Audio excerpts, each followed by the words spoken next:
Hello and welcome to the Insider series. We're going to dive deep in some of the music's sharpest minds, and today we're doing just that. It is, of course, the powerhouse that is Molly Hall behind Rebel Rights, scouting, developing, and launching artists, which you're going to be obsessed over in the next 5 years. She's also CEO of EXHO Limited, where innovation and music collides. Her roster's incredible. I've seen one of her rising stars, Grace Elliott, in person, who was just absolutely incredible. So if you're a musician trying to make waves, Molly is a person you're going to want to hear from. And buckle up because this is going to be a blueprint kind of ride for this Insider series. So let's go from the very beginning, Molly. Take me to the moment when Rebel Riots was born. What were you seeing a gap in the market for? Why did you want to do it? So I got the vision of running my own label in lockdown. I had been made redundant. I used to work at another record label and events agency, and I made redundant because of lockdown. So I was like, just gonna do this thing, do this business, try it out. I saw a space in the market for just to help the funk, the disco, the jazz. And previously, the labels I was working out were very focused on indie and mainstream pop. And I just wanted to offer a bit more of a space for artists that were in a bit more of a unique genre. Um, so yeah, I kind of just started slowly. I started with events, then went into management, and then launched my business of a management label. And it kind of just slowly developed and grown as I'd gone as well. Yeah. Absolutely, it's grown. Why EXO? What was missing in the space and you thought you had to create and jump in there?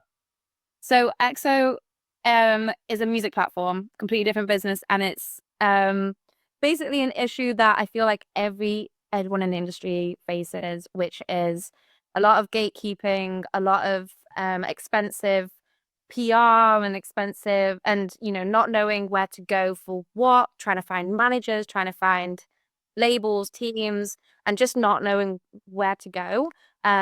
So yeah, I just came up with this app idea to try and help. Mainly, it kind of happened because I wanted to have something, a tool for myself, because I'm constantly scouting artists through Instagram and TikTok, and it's just a whole long process. So I want to have a tool that I can just easily use to find artists and scout. So yeah, I kind of did it in a selfish way because I want it. Uh, if it's going to help people and it's going to solve a pain point, why not? So, I want to kind of touch on that. So you're scouting for artists. What actually makes an artist undeniable, and what makes them unsignable? Where you go, no, they're just not ready yet. So I work just with funk, disco, and jazz, and soul. So if they're in that genre, I will then be like, okay, let me check them out. Um, I need them to the art. There's something.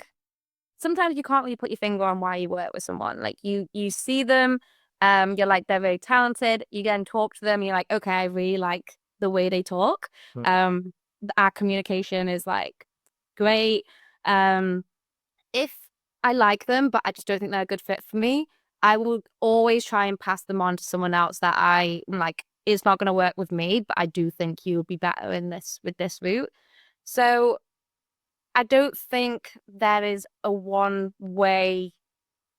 trick that makes an artist stand out to me. I think there's so many things that combine together that make me go, I really want to work with this person. Mm. No, it's a great Like point, that. and really interesting because as a music fan, your head can say one thing, your heart can say one thing, but your gut will never lie to you. And some of my decisions with IS has all been done on gut instinct. So it's really interesting hearing that from your side of the industry. I get this question all the time, Molly, and I'm very glad I'm not answering this, and you are. And it's what would make you stop scrolling and DM an unknown artist today? So there is the instant physical, like, whoa, they look really unique. There's that. Always, well, mainly good quality content. I don't need something to be like polished and like a lot of like money gone into it, but it needs to have like either good audio or like a good lighting at least. So good quality, whatever, audio or visual. But yeah, the uniqueness is what makes me stop. So someone that's done something a little bit differently, whether it's their makeup. Like there's an artist that I recently scouted that has this unique way of doing her makeup with these teardrops. And I was like, okay, that's made me stop. Then heard her music and was like, okay, if this is incredible. So yeah, I would say it comes down to uniqueness, which isn't the most helpful, but it's something that I think every artist needs to kind of figure out what makes them unique, what makes them stand out. And it's something you have to do yourself. Yeah. I love that. And some advice I give people is all of my favorite artists, I could go as them at Halloween parties. So I've done it. I've dressed up as Noel Gallagher with my parker on. I've done Alex Turner with the slick back hair. But you're absolutely right. And that uniqueness can come from the way you look, the way you talk, the way you present on stage. There's so many different ways. Lana Del Rey isn't going to have the stage presence that the Laurie winners have, but they still have that. They have that thing where people connect with them, and I think, yeah, it's really interesting to hear you say that because I definitely agree, and I don't think many people in our industry would say it. I think they would go, "We look at stats, we look at this." So it's really interesting from yourself going, "No, I need to see something quite bold." Yeah, I definitely think from a manager's point of view, it's very different to the label's point of view because they will be looking more at the money side of things. And that's why they then look at the stats and the followers because they need to have more of a stable what's working and what isn't working, whereas a manager does go more off gut. Um, but with that said, with the whole you need to be unique, you need to have something unique. A lot of the big artists these days that the thing that's making them unique, they haven't actually found it until a bit further into their career. They've tried different things and then they've seen what their audience likes and gone, okay, people are reacting to that. So I think that's really important to know that you don't need to know it straight away, but you need to be open to trying different things and figuring it out along the way. It's amazing advice. Fail forwards. Fail forwards. Find out what you like. Find out what you don't like. And you that comes with experience. Mhm. See, we met at Great Escape Festival, and I all day I'd been going to different venues and showcases, and I came to meet you, and it was in a coffee shop to start with, and I thought that's a bit different. And I walk in, the artist Grace was just phenomenal. Vocals, band, she's very funny in between songs, and it matches everything you're saying to me now because you go to these big venues and stuff. But actually, for me, that was a standout because it was different. So I really like, what you're saying there. What's something artists think they need, but they absolutely don't, in your opinion? Something they need that they absolutely don't. I think, oh, I would have said music videos. Um, I would have said that, but I do think they're starting to get a bit more like unique. I would say instead of what you need and what you don't need, put your money more into live videos than music videos at the start.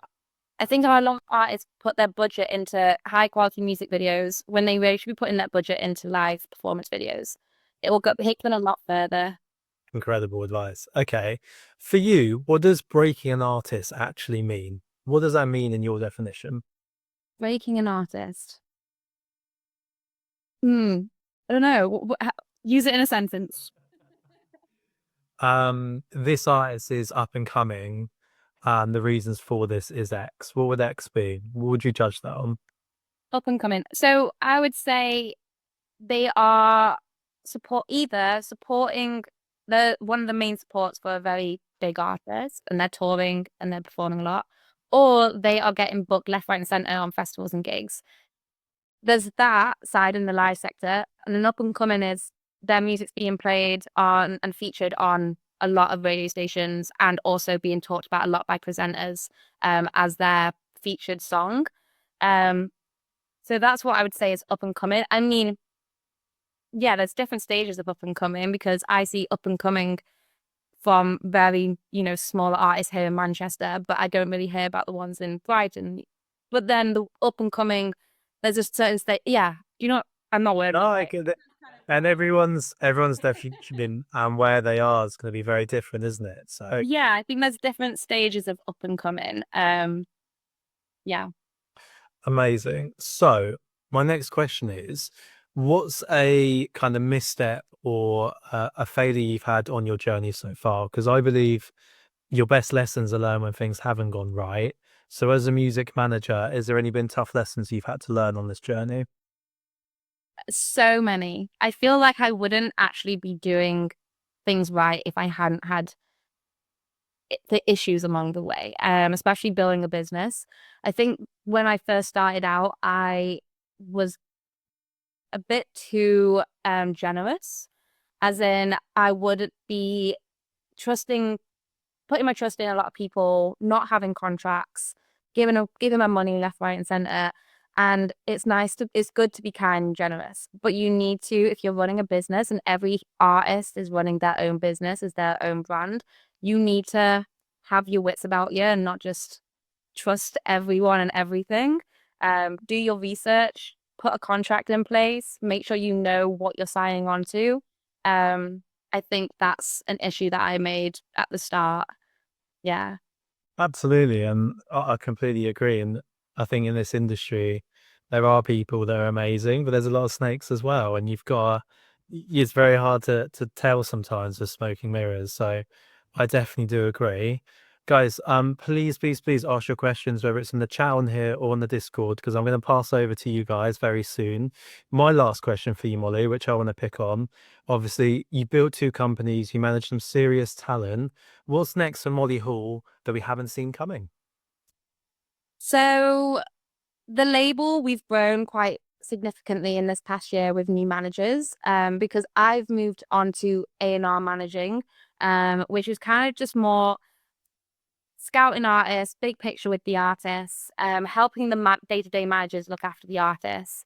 So with that, it means that we can bring on more artists to the label. I personally don't think a manager should be managing more than 2 to 3 artists. I don't think there's enough time.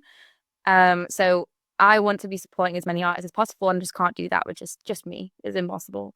So that's exciting with the label. And then we are launching the app in December this year, which is going to be really exciting. And I'm hoping it'll bring a lot of support to the industry. So yeah, that's a lot of exciting things coming. A lot. And you're very, very busy with all that, which is fantastic. Thank you. Okay, so first question has come in.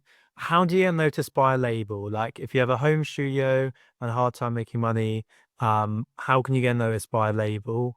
What can make you unique? Getting noticed by a label. So when you say a label, it's really important to know what you're looking for from a label. Are you looking for the advance? Are you looking for the contacts? Are you looking for a record deal, publishing? Like, what is it that you're needing from the record label? So once you have that, you can start putting things in place to get noticed for that specific thing. I think what's really important is having a now it's kind of changed over the years. It's really important to have a team behind you. So have a good lawyer, a good manager. This is probably the best way to get noticed by a label. They will have scouts looking at social media as well, but a lot of times labels go from recommendations, whether that be from a lawyer or a manager. So I think the best way to get noticed is building your team before you go into a label.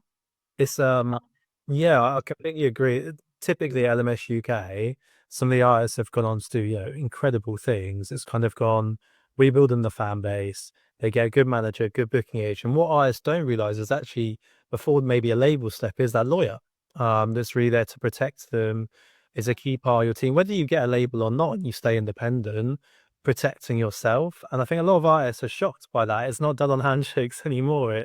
It is. I mean, you need people that you can trust. Yeah, and the contracts, I've dealt with so many contracts for our artists, and they can be so intricate. There's so many gray areas, and it's really important to always send it off to a lawyer, whatever comes through. And there are people like the Musicians Union who offer free legal advice now. So if you don't have an expensive lawyer, there are ways of getting legal advice through Musicians Union. But I do think to get noticed now, it is about building your team and building your contacts more than anything else. Absolutely. No. We've got May here saying you sound like a dream label to work with, which is I completely agree, May. Huh. Thanks. Absolutely. She's also asked, what's your best advice for an up and coming artist? Best advice is figure out the direction you want to go in at the start. Is it releasing music, or is it tackling the release scene, or is it tackling the live scene? You can do both, but you need to have your focus on one more than the other.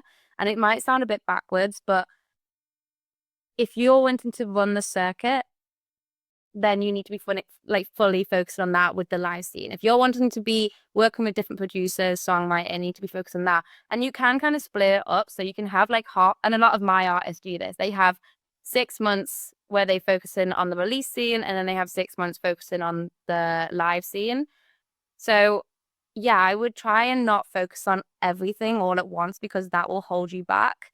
And there's so much to go into building yourself as an artist. So yeah, you need to be tactical with where you're putting your focus. It's so important, isn't it? Focus. Like I one of my mentors for the business side, I gave him a list of 10 things I wanted to do, and he was like, right, which are the three most important? And he made me get rid of the other seven. And he's like, you need to be really on it here. Yeah. I think that's really key. I've got some Discord questions come in. One artist has said, what's the worst way new artists waste money? Um, Waste money. So I think there's quite a few. I think a lot of artists, going back to what I said originally, they don't understand, they don't really know, we haven't done their research on who they're giving their money to sometimes. And they can be putting their money into the wrong people that they think will help. So always read like what you're putting your money into, where it's going, making sure that they're supporting you. Like LMS, you guys are so supportive and you're really transparent. And I think that's really great. But there's so many like people that, they don't know what they're doing. And artists are being scammed left, right, and center, which is so sad.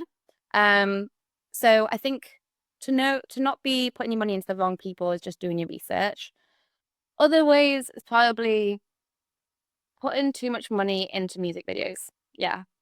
I do agree. And one thing that I always say, if you think it might be a scam or you're not sure in a company and they're trying to part money with you, speak to their artist. They should have no issue with you going to speak with some of their artists. Someone said to me, Josh, can I speak to someone you're with? I go, of course you can. Give them a list. If it's a big red flag for me if they go, no, like we're not going to do that. Alana, you've asked an amazing question. Do you want to ask yourself or do you want me to ask it? Absolutely. Yeah. I'd love to. Go for it. Hi. Thank you so much for being here. This is incredible. And a really good chance to just hear directly from somebody. My question is about getting noticed and being booked onto a tour with a larger group, somebody that you think that your music aligns with, and really just any general advice about that. My band right now is about to go into that timeline you talked about with recording. We have our EP hopefully coming out in fall. But from there, I want to make sure that we're going towards the longer goal of a bigger tour. So yeah, with that kind of in mind, anything you could offer in that arena. Yeah, so I think it's really important to know if you're going to go down the independently ran tour, or you're wanting to be a support on a bigger tour. I think you said you wanted to be on a bigger tour as a support, didn't you? Yeah. So there's a few routes. For myself, as the manager, I would probably reach out to all my booking agent contacts, and be sending across your press kits and everything that's up and coming, so it can kind of align. Also, to when you're reaching out to booking agents, it's really important to have a stat report, which sounds so boring and businessy. But stat report is basically all of your past shows in 6 months, and the venues, their capacities, how much you sold of that you played, sorry, how much you sold. Then these stat reports, when a booking agent asks for them, you can instantly send them. What I say to artists is, a lot of people in the industry, you need to treat them like like they have no attention span. They're going to spend like a minute. If you don't get what they need over to you in that minute or that 5 minutes, then they're going to be like, well, never mind. So before you reach out to anyone, make sure you have everything ready to go so that when they do ask for it, you can send it straight to them. So yeah, I would focus on building that and then reaching out to a load of booking agents. A good way to find a booking agent is basically talking to their team, their managers, finding some of the people that have been on tour recently and reaching out to their management, their labels, their booking agents, and just asking who are they working with for this tour. Most people will just tell you, but people forget to I think a lot of times it's scary and feels a bit rude to just be asking these questions when most people are expecting these questions to come through. So No, I'd love to ask. As long as I can cold email someone, I'll do that. So thank you for the go ahead on that. And that's really helpful with the stats report. You said past venues in 6 months, their capacity, how many tickets sold, and then obviously EPK, et cetera. If we're going into that period of time now where we're focusing mostly on recording, do we just go full year where we've been, et cetera? Any music festivals? Are there? yeah, you can do a whole year, 100%. They're gonna just want to see can you sell tickets and where, and they kind of want to see what venues you've been attracting it to. So, because say you're a jazz band, you've been playing jazz bars, and then they're only doing heavy metal venues, and they're not gonna book you. So it's really important to have those venue names. And a lot of venues are just the reputation alone, like Ronnie Scott's, kind of helps you, pushes you. So yeah, a stat report is really important for booking agents. Awesome. Thank you so much, Molly. Really appreciate it. My pleasure. I love Ronnie Scott's. I honestly, story and that. We need to go together, Molly. That'd be amazing. Love Ronnie Scott's. It's such a dream. Every time I'm in London, I try and get there. There's a jazz venue in Manchester called Matt and Fred's that has a similar vibe. But I'm all for the jazz venues. I think they're incredible. We've had Kevin come in. Kevin says he's from Canada, a rock group called Redhead Mac Band. He says, we were building connections to start playing New York and LA, but we've had to switch focus towards Europe. We're new to LMS UK and already seeing growth. Is there value in courting labels that are physically situated where we want to build a market? Great question, Kevin, as well. Detailed. Yeah. Can you just tell me that again? Sorry. So is there value in courting labels that are physically situated where they want to build a market rather than where they're based? So I would say you would want to get on a label where you're based or in your home. You're is it Canada? Yeah. Yeah. So I would say try and reach out to a label and a team that are in Canada. But if you are wanting to come over to Europe, instead of reaching out to labels, maybe building a team here for when you are in Europe that can communicate with your team back in Canada as well. So yeah, I would have a focus on a label in Canada, and then them be pushing you over in Europe themselves. Incredible. We've got another one on the Discord here, Molly. It says, thank you so much. It's been absolutely amazing hearing you talk. What's the difference between a fan base and a follower account? So I would say a fan base is loyal fans, which you kind of want your follow account to be. You want your followers to be your fans, but that is not always the case. I personally don't go off follower numbers, or follow accounts as a manager. I don't really care at all, but it is really important in this day and time. So yeah, I think you want to have your follow account as a fan base, but a follow account isn't a fan base. I try and say twice, see it as a funnel. So you got your followers up here, then the people that listen, then the people that come, then the people that buy merch and shows, and it's building that funnel up is what I try and teach people, because I'd rather have an artist with 1,000 super engaged fans than 1 million unengaged followers. And I think that's a key difference that I always try to get across. I always think if you've got 10% on TikTok, if you've got 1,000 views and you've got 100 likes, that's a good engagement rate. I would say engagement is so much more important than followers and views because it just doesn't really matter. If you've got 1 million followers, but you have like 1 like on every post. Like, that's ridiculous. You know what I mean? Like, you want to have people that you're like, this person's always engaging with me. Let me go to them and see what do they like, you know? As an upcoming artist or someone that's trying to build their brand, reaching out to your solid fan base and asking them, what do you like to see and what's made me stand out to you, is more important than anyone in the industry, because they're your fans and they're the people that have already interacted. 100%, and treat them well. Like, make a WhatsApp group for them, or a Discord platform, or a Facebook group. Put them somewhere else and treat them really, really well. Because if you can build that number of people really supporting you, and it will start with 10 people, grow to 100, and then build and build. I think it's so important, guys. If we can put a lovely message for Molly in the group chat, because I think she's been superb. So if you've enjoyed it, let her know. Molly, before you go, is there any kind of message you'd like to leave the LMS UK community with? Yeah, I mean, I think so. I'm a manager. That's my job, my main job. I think it's really important to understand what, if you are looking to get an artist manager at any point, understand yourself what exactly is an artist manager. I think a lot of artists want an artist manager before they know what an artist manager does. So make sure, and also make sure that you're not tied into anything straight away.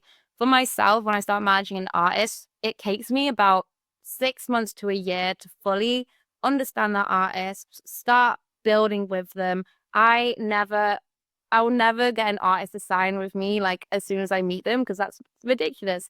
There's many times I've started working with an artist and then a few months down the line I'm like, you're incredible, but I think there's another manager that's probably better for you. So always have that in mind. If you start working with someone, you're always able to get out of working with them and you're not tied into anything. If there is a contract that you are confused about and you're like, I feel like I'm stuck in this contract, go to Musicians Union, free legal advice for people in the music industry, and have them look over it and contact people. That's my main bit of advice. No, Molly, that's been incredible, guys. Thank you for all the more kind messages to Molly in the chat as well. We really appreciate you coming on today, Molly, and sharing your amazing advice. Thank you so much. It's been really, really nice. Yeah, I hope I've answered everything okay. Been incredible. One amazing episode of the Insider series, and we'll catch up with you very soon. Have an amazing evening. Thank you so much. Bye bye.